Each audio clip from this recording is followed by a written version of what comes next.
Nella NG officiel. Nella NG. Écoute, like et abonne-toi à Nella NG officiel sur YouTube.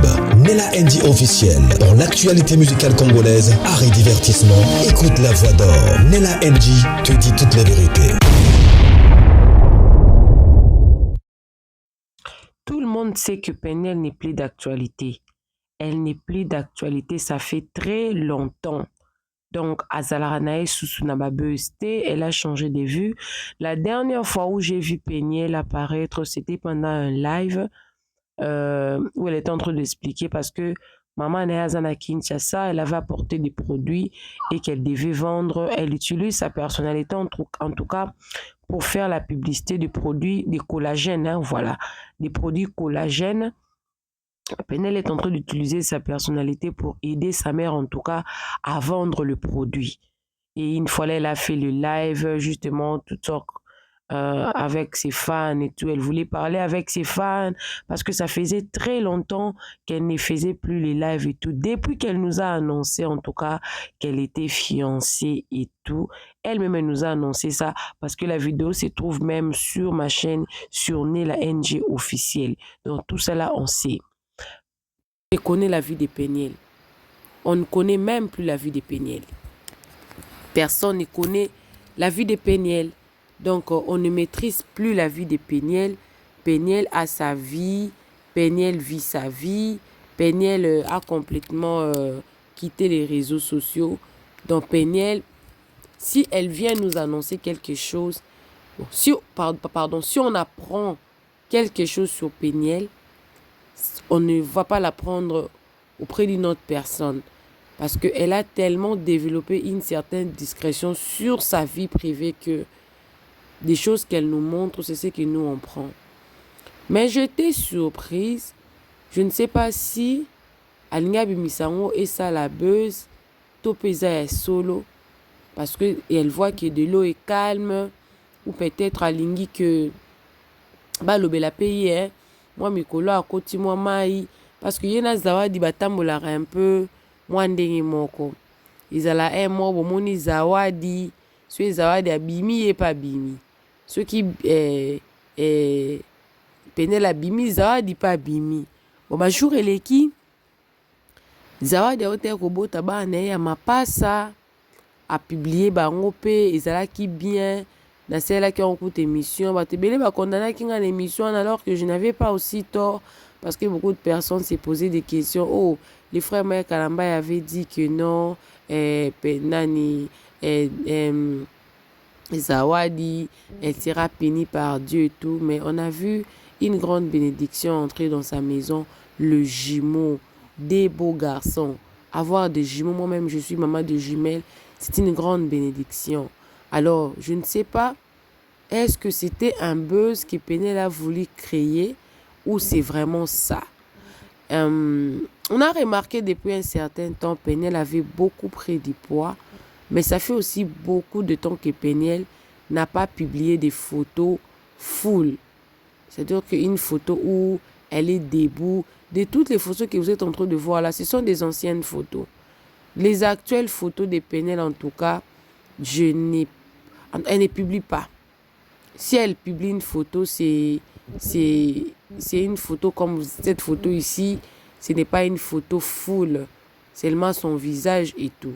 Et généralement, on connaît Péniel, son visage, ezalakalango mukie, azana nzoto na ya minene ma, elongi na ye laksakate et reflectarate que mutoyo azali mutu moko ya munene. Donc, an elongi na ye ya bien, ya mulai ya bien.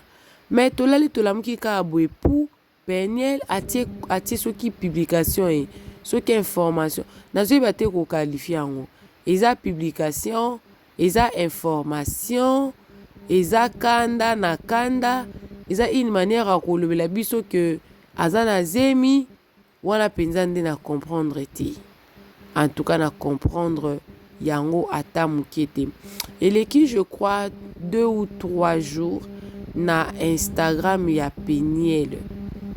Na Instagram ya Péniel azo silika azo yebita batu batika kotuna ye soki aza na zemi parce que apparemment elle a pris un peu beaucoup de poids Et les gens se posent des questions. Est-ce que tu es enceinte et tout? Et puis, je ne sais pas si c'était une goutte d'eau qui avait débordé la vase et tout. Elle a dit, please stop asking me if I'm pregnant. I am not. Là, bon, je ne sais pas parce qu'elle a abrégé. Why my face look like that, Ida, bro? Ok. So, apparemment, bato bazomona ye kuna na États-Unis que aye munene elongine peut-être efongwami bazomona peut-être elle a grossi parce que elle avait annoncé ses fiançailles et puis la vie bat son plein et tout bato bazane kuna na Dallas na États-Unis bango nde bayebi vi na ye parce que Penel aza elima te Penel atambolaka akenda restaurant akenda classe po aza étudiante akenda restaurant ana bato bayebi ye bato bayebi mama na ye achangea et tout depuis un certain temps. En tout cas, Penel n'est plus d'actualité. Alors du coup tomonika abwe Penel akomi please stop asking me if I'm pregnant. Soki bato batuni oza na zemi c'est que quelque part oza na mobali o oza na ye c'est que elle a une vie là, bien qu'elle ne l'expose pas sur les réseaux sociaux, mais les gens qui vivent avec elle sur place, bayebi quand même vie oyazo mené, pour comme tina niveau wana ya ko déborder ba borne ko tuna mutu oza na zemi. Donc les kilos là que les gens prennent, hein, moi si je me pose un peu la question, les kilos là que les gens prennent là pour aller jusqu'à poser la personne la question, tu es enceinte parce que tu vois la forme de nez, la forme de la tête, la forme de la bouche, tu vois que la personne, elle a un peu changé. Du coup, hein, le courage là que la personne prend là pour venir poser à une autre personne qui ne contrôle pas sa vie sexuelle pour lui poser la question, est-ce que tu es enceinte? Ça, c'est trop fort. Moi, personnellement, si j'arrivais à poser à une personne la question comme ça doit être une personne qu'on a des intimités. On partage un peu de choses un peu beaucoup plus intimes. Tu partageras. Moi, makambo ebele ya intimité. Nde namoni mutu ana clarté. Nde nakotuna. Namoni munene. Yo bandize mite. Mais mutu peut-être neti boye na réseaux sociaux. Nafandika apo namoni mutu ana a changé. Aye moi munene mo longi fungami. Nazui ebakata message na tindi. Tona tuna eke. Oza na zemi. Kilo wana biso. Kilo wana. Tozwarango wapi? Tozwaka kilo wana wapi? Oyo tozwaka vraiment tozui. Tandis que tuna mutu weti. Elle en a eu peut-être marre. Elle en a eu marre. C'est que soupçon et bandakala. Oui, Penel elle est fiancée, c'est clair. Mais est-ce qu'avec son fiancé là, bazo 500 autos, qui sont soupe en wana, parce qu'apparemment Penel aye koli, si bon va laisser belé à vie. Est-ce que na fiancé na wana, bato bazana bango, tout ça l'analyse sur base ya makambo ye moko akomi. Ye moko akomi. Nga ite yenda akomi. Nga nazo poser kaka réflexion parce que tia bimisango, elle pouvait garder ça pour elle. Dans le baron toujours que nga so na yo ça l'analyse. Na kinda na banda kwa batu te pona bimisa bango, ba information na ki kozwa na kinda te na sala ngo te. Nga iso ke loke komi na réseaux sociaux.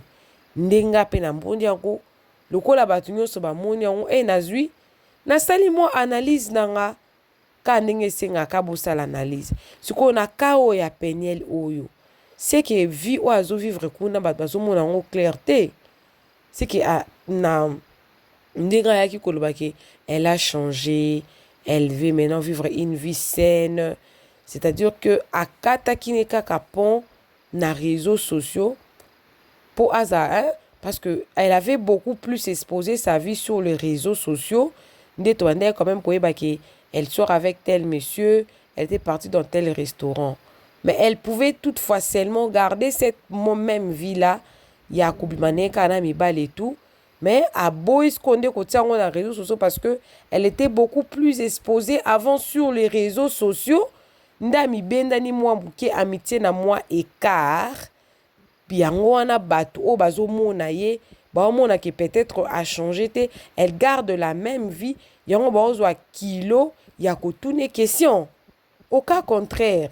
Batu bazo courage ya ko ya ko tourner question ya boendenge nini. O eza question mo rezo concerner intimité na yo. Intimité na yo. Ba ya ko zwa courage wana ya ko tourner question oza na zemi to mone longno esalibwe contrôle ndenge wana contrôle to ezo lekelanga eloko ezo lekelanga ti penele ya kubimisa boye c'est que vraiment batu ba harceler c'est que batu ba harceler Peniel makasi yanga koki na été abimi quand on a loba na trop c'est trop puis ne peut batu pe boza rappeler na moi ndambo respect vous avez na moi ndambo rester on les réseaux sociaux et puis si batu belé vraiment ba ma bazele ya koya tellement ils ont data na ye téléphone na ye akoya na epé na page na yo akomonter na epé n'importe quoi et le ben na on epé l'autre côté bo harceler ye finalement Peniel a enfin na la kimiate mutu nyonso changeaka mutu nyonso changeaka à un moment donné de la vie oko salelo ko bosali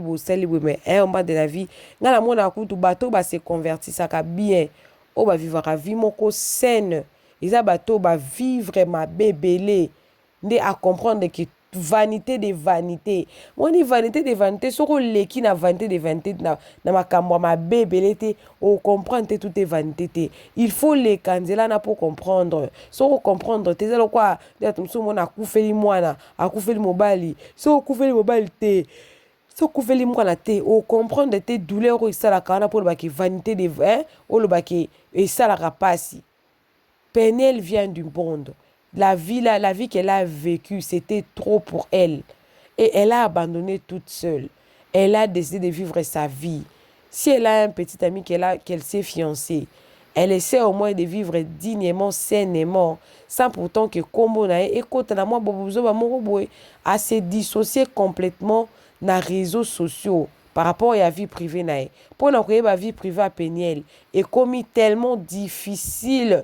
Et comme tellement passé mais na boye bo pousser mututi boye c'est que vraiment beaucoup monsieur na suka yeboka lobi aza na zemité na ndenge vraiment aza wana vraiment akolinga susu azwa susu zemi po aya koyokisa ba para na esoni soka azwi zemi eke aboye na ye kobota to pe alingi kobota ezaka ye moko aza libre bala lisusu te soki pata fiancé na ye wana na baluba mbongo nyonso bapesaka ezalaka lokola libala soki aza na zemi alingi ke mwana wana akobota soki eza basupposition mpo alobi ke aza na ye na zemi te tomona mpe bato mosusu mpe boye ke alobi ke naa na nga na zemi te naa na nga na zemi te bosukaka boye apres quelque temps aboti kobwanga na wana yango ezaka mpo akouvrir kaka kowanga na wana ezaka mpo kaka akouvrir kaka ke aza na zemi te me aza nango tomona bato ebele na bato na mone ebele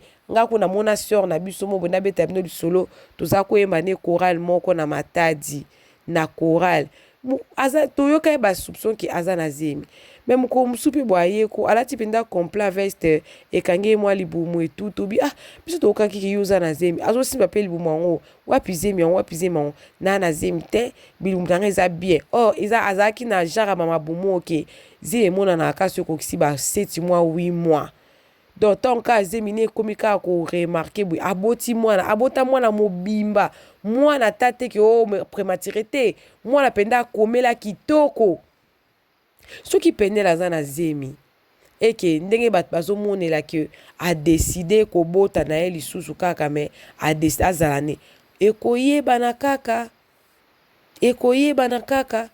tokomona kaka ke Peniel aboti abandaki kowangana mpo na bongo soki paza na zemi te arrêtez de la harceler elle a été beaucoup harcelée Peniel a été beaucoup harcelé sur les réseaux sociaux. Dans le bac, on a que bato ebele ba mi boma à cause des réseaux sociaux. Donc bino makambo ça la wana boye barate que bo déranger rapé moko mona que bo déranger esprit ya mutu. Bato ebele likola ba cybercriminalité, bato ebele ba kufa likola ba bazo harceler.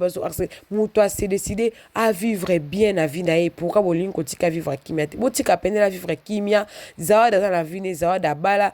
Pasteur Mike Kalamba sala kavine pene la osa la vida ye azala na zemi te etali mutute mais le quoi ya le bien na zemi te toko se torondimela o ya ye pendiel ki azana zemi te parce que yende penel pas à muta vérité quelque part penel azara muta vérité ce qui pas na zemi akoloba ka pe na zemi. Mais je ne pense pas qu'avec tout ce que Penel a vécu, à Rolinga Soussou, à Zon en actualité, on a besoin n'a pas sens négatif par rapport à la vie, n'a c'est décidé qui a ça là, à Rolinga P et ça les ma bon. En tout cas, tout est dépendiel. Ata kubolinga mutonte, tout est dépendiel. À c'est l'anzame n'a linga salé là, à vivre vie n'a linga vie, à vivre vie nae. Hein? Ba contrôle moko boye buzu contrôler vie privée ya mutu zemeza vie privée ya mutu vie atata on pena zaki marina pasteur Mike Kalamba to ande ko mona ka ke libumu na evimbi jamais ata mkomoko te atikala kozwa azui publication na compte na ya teke naza nazemi a publier ngo abanda o publier te. De toutes les années qu'elle a vécu avec le pasteur Mike Kalamba dans sa maison, à ce qu'elle a republié, basé Minae, Tetorema, Kakake, Libumunae, Vimbi, Aza, une femme mariée à Lingabota. Donc, Peniel, elle a dit qu'elle n'est pas enceinte. N'a pas beaucoup de s'occuper, buzz, on s'occuper les camarades, mais le quoi, il y a mon quoi, lobby. Tout le monde peut s'accrocher quand elle n'est pas enceinte. Laissez-la au moins tranquille, laissez-la vivre sa vie, laissez-la être en paix. Laissez-la servir son Dieu en paix. Coucou à tous les Nela Chou, les Nela Cœur, les Nela Love et surtout bienvenue à tous mes nouveaux abonnés. Ça faisait vraiment très longtemps, en tout cas beaucoup de jours, je n'étais pas disponible. Et je rappelle qu'ici en Afrique du Sud, on a besoin de la classe en janvier. Ça dépend, il y a une école à une autre. Mais j'étais vraiment très très occupée avec les études de mes enfants et tout. Maintenant là, je repris donc lobby pour analyse la Kafou. Directement, je rappelle aussi, si tu as ta chaîne, tu veux monétiser, tu ne sais pas comment faire pour monétiser ta chaîne. Moi, je suis là, en tout cas, je le fais. Et si tu veux aussi que je puisse t'aider, en tout cas, à faire grandir, agrandir ta chaîne et à devenir monétisé, je suis aussi là. Si tu veux une publicité, une promotion, hein, tu veux que la NG puisse faire une promotion et même une dédicace en tout cas, sentez-vous très à l'aise, contactez-moi, nous allons parler et on vous fera un très bon travail. Bisous à vous, on se retrouve prochainement. Retenez seulement que Penel n'est pas enceinte. Si elle est enceinte, la grossesse ne va pas par derrière, elle va toujours accoucher. Si elle a accouché, c'est qu'elle veut de cet enfant-là. Parce qu'aux États-Unis, on peut te faire avorter si tu ne veux pas de ces bébés-là. Et c'est pareil en Afrique du Sud parce que moi, quand j'étais enceinte de mes jumelles, je suis mariée, non? On m'a posé la question, est-ce que c'est un enfant désiré? Donc, on pose toujours la question. Le choix, en tout cas, de garder ou d'avorter un bébé, ça dépend complètement, en tout cas, de la maman qui va porter sa grossesse. Alors, arrêtez de mettre Peniel mal à l'aise parce qu'elle a grossi, parce que son visage a changé. En tout cas, ça fait pas aussi bien. À tout moment, aller contrôler la vie privée des gens, ça fait pas bien. Bisous. En tout cas, on se retrouve demain dans une nouvelle émission. Nos analyses sont reprises et on se retrouve prochainement dans une nouvelle vidéo. Que Dieu vous bénisse abondamment. Bisous.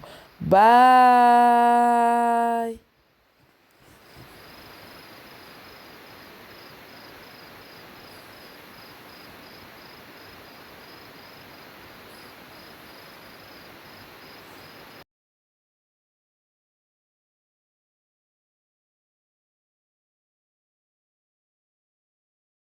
Nella NG officiel. Nella NG.